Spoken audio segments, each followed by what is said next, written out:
Good morning, everybody. It's Barb Katie here. Happy Monday. It's sort of a cloudy day here in West Virginia, but I cannot believe the weather is as warm as it is uh, for being right at the end of November. Usually by now, we've had some snow and none has headed our way yet, except for a few sprinkles that didn't amount to even ground cover. Today has been sort of a day of reflection after the holiday. And as I usually do every morning, I get up and sort of review the day ahead of me and decide on what I'd like to set about to accomplish during the next several hours that lay in front of me. And also to reflect on what yesterday's lessons were. Only primarily so I don't keep making the same mistake over and over again. And what I got to thinking about this morning as I was having my cup of coffee was, what do I foresee for myself in the new year? What would be my primary goal? I know a lot of us set resolutions. I'm not much of a resolutions maker in terms of it being in the new year. I'm more of a, what can I do to make today better kind of person for me and for those people that are around me, and just life in general. What can I do to make a difference now? One of the things that I was thinking about is those of us who like to set goals and targets need to remember that just the setting of a goal does not guarantee that the goal is going to be reached or accomplished, though it certainly helps to have a target to aim for. There was a study done from the University of Scranton in the last year that said that 92% of all New Year's resolutions go unrealized. And that really posed a question in my mind. Why is this? These trends extend beyond just year-end aspirations. What is it that gets in our way of achieving these accomplishments that we would like to see come to fruition in the coming year? As I began to evaluate today, one thing kept coming to mind, and it was, am I trying to figure out a way to work harder but not smarter? And sometimes I think that's probably true, that if I just do it more and more and more and more, I think that, well, that's all it's going to take. I'm just not making enough of an effort. And that actually may not be the case. When we have a goal or an outcome in mind, we have an impulse to work very hard at the very first thing we can think of. We just jump right into it. Okay, I need to do this. This is what it's going to take. It's sort of like an emotional impulse. It feels good. It can even create feelings of euphoria. We become immediately victims of the false belief that working hard, long hours is the key to success. If I just keep doing this long enough, I'm going to get what I want.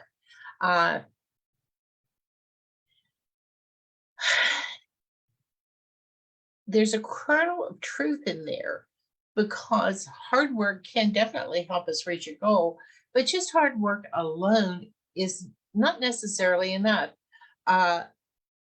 Sometimes hard work can even get in the way or prevent the good results we're trying to achieve. And what do I mean by that? Well, have you ever been burnt out by something? You've tried and tried and tried and tried, and it's just not happening. And you just say, I'm done. I quit. This is enough. You certainly don't want that. And that can result from working harder, not necessarily smarter. You might even be going in the wrong direction. Has that ever happened to you on a trip that, you made a wrong turn and rather than check the map or the GPS or whatever, you just keep persisting as hard as you can down that road, even though that road will never lead to where you want to go. That type of focus, and it's important to stay focused on whatever task you have in mind to achieve, but that type of focus of going in the wrong direction, though it's well intended, can expose us to risks and blind us to opportunities. I think of the Nike saying that all of us know, just do it in that regard. Well, if I keep just doing it, I may find out that I'm suddenly in California where I really wanted to be in Florida, where my brother is. And all because I took a wrong turn and persisted in going in that direction because I just wanted to do it. I just wanted to commit to it, whatever it was. And while the goal was to get to my brother Richie's house, I was actually going to my brother-in-law Bob's house because I'd made a wrong turn and had not adjusted for the error in my directions. And Goethe in the play Faust said, whatever you can do or dream you can, begin it. Well, beginning it may be premature. You may not be ready to begin. And that's where my head was going today is, am I ready? Am I ready to begin again? And that got me to thinking about the holidays that just went past. We had friends, family. We did different things this year, celebrating in different locations, in different ways. We even Zoomed family in for the holiday festivities, which is really, really fun. But we first put together a plan of action. And I got to thinking, well, if you plan, you don't just do it. You give things careful, considered thought. Even learning how to plan is another form of action. What you really want to accomplish here, what we wanted to do over the holidays was to get as many of us together, even if virtually in the same room at a very special time, and visit and talk and celebrate. And we were able to do that with some planning and coordination of efforts. A lack of planning can limit the effectiveness of the actions that you're taking and the outcome that you want to achieve. Despite the best of intention, this lack of planning tends to limit success in all areas. Lack of planning means unnecessary actions will be taken. Necessary actions might be overlooked. Being as efficient as possible might be missed, and you actually have to do more to accomplish less. Opportunities might be overlooked. Risks can be unseen if you don't really look at the overall picture. You're almost certainly have to go back and redo work, sometimes at great expense in time and effort, because the evolving plan requires that to make it come about. It might have been helpful to have been able to delegate or even hire another individual to come in to get you over some difficulties because you didn't have everything that you needed to accomplish what you set out to do.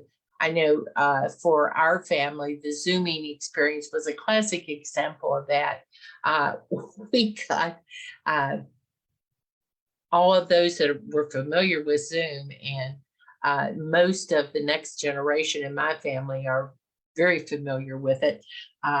To coordinate with those of us that have not necessarily embraced this new technology as fully as we could to help us out. And they became involved and felt more helpful because we sought them out. We said, hey, make this happen for me.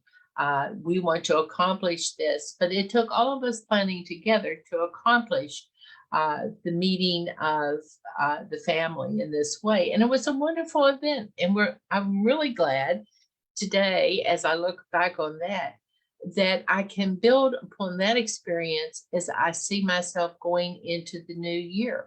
Planning was the key to make this a successful event.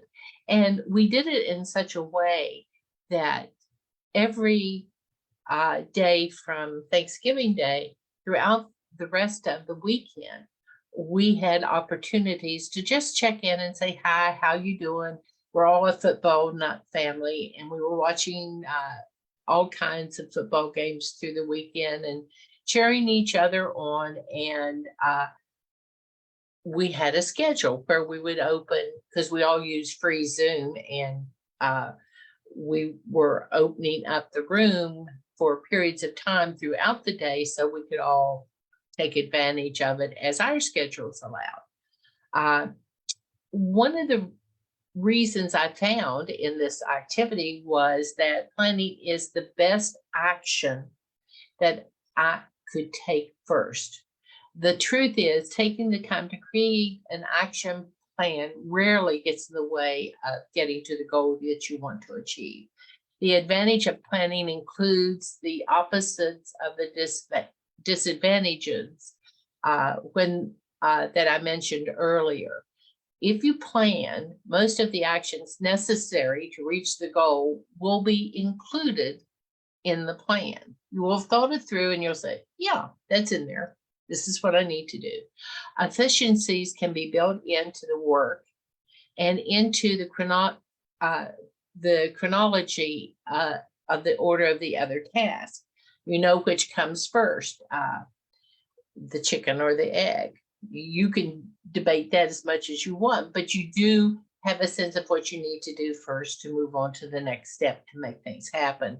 And opportunities to reach the goal you're targeting faster and better will come more apparent as you develop your plan. That was very true of us in finding a time, because we range from coast to coast, from north to south, all around the country. And there was not going to be one particular time during the day that was going to necessarily hit us all. But we found out if we made more times available, we all could check in. And what we did was we would record whatever little bit of time we shared, so that at the end, we had little videos we could also share with each other who might have missed that particular opportunity. The risks and dangers, which for us primarily was internet failure or failure to understand the technology, became visible, and they could be managed better because you could call your niece, your nephew, your cousin, your brother, your sister to get the help you needed if you ran into some type of challenge. And you were much more likely to be able to do it right the first time without needing to go back and relearn everything, because you had a built-in support system. And is all this sounding sort of like the stuff we do in TOPS with supporting each other and making a plan? I think it does.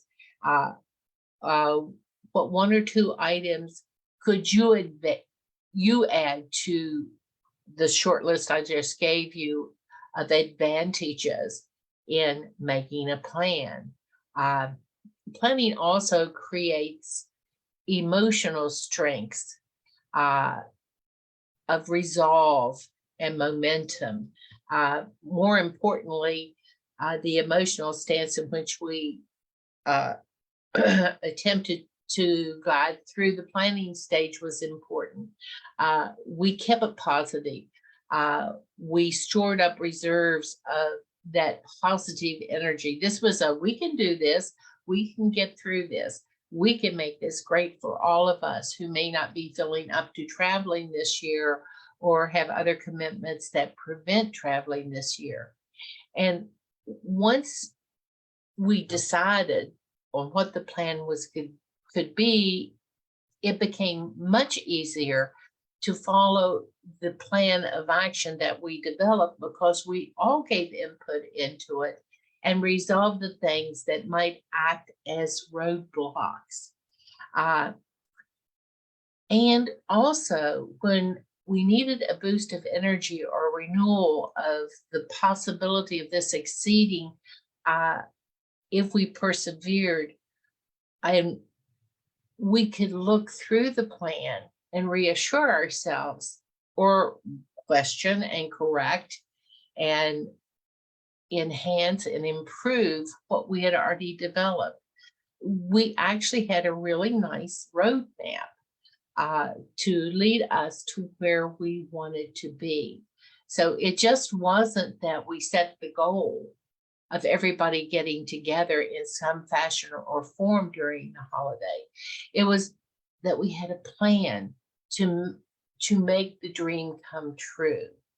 And with that in mind, I think over the next few weeks, it might be fun if we just looked at planning for the new year. Just took the time as we continue to close out our present year with reviewing what we've learned, what worked, what didn't, evaluating what worked best, what worked least effectively, and deciding what to keep and what to discard, and actually planning our own success. So today, I guess I challenge all of you to think about how you want your life to proceed as you continue your journey to living the healthiest life you possibly can.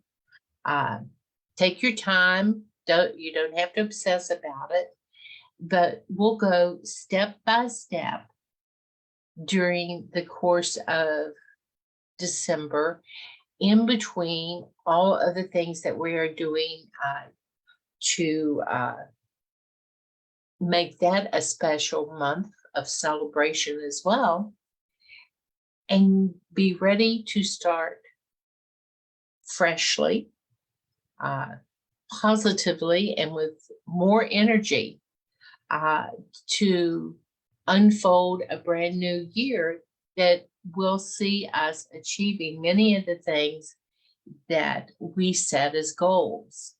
I do believe that setting a goal gives you a focus, a target, but I also believe that you need more than the target. You need to just determine what's going to work best for you to capture that target or hit the mark or come close to the bullseye. So with that, I think I'm going to go outside for a little bit and practice one thing that I know always helps me in many, many ways. And that's, I'm going to go and get into the fresh air and take a walk. I think probably I can walk up at the park today because the weather is really, really nice. So I'll be out there trudging around the track, thinking about all of you and hoping you're having an awesome day and that your Thanksgiving was full of many moments for which you will give thanks the rest of the year. Have a great one. Talk to you later. Bye-bye.